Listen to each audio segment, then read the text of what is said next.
I often say that,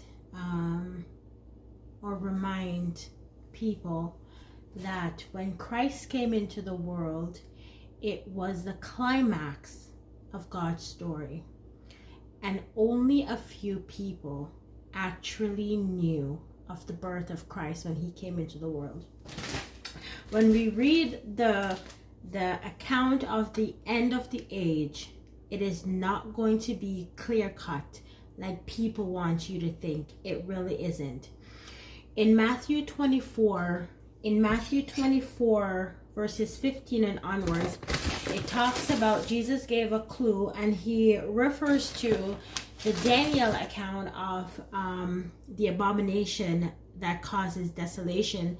And Christ says, when you see the abomination that causes desolation, know that that is when the time of the end is here. That is going to be the beginning of the end.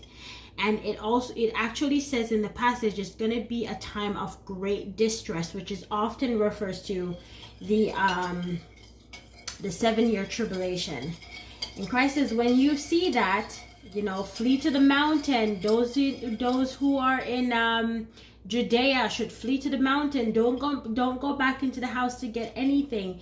How horrible it will be for mom who are breastfeeding or pregnant during that time. And also pray that your flight will not be in the winter time. And while many people are looking for a third temple to be built in Israel to kick off this tribulation time, Christ actually tells us that the third temple is our body. Because it is with this temple now that we worship God. It is from this temple that we worship God. In this temple that we give him all honor, praise, glory that he deserves. So the temple that Christ was referring to is our body.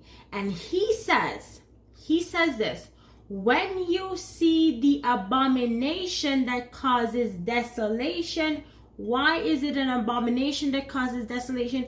Because when the Antichrist sets himself up in our temple that was supposed to be for worshiping God, we no longer will be worshiping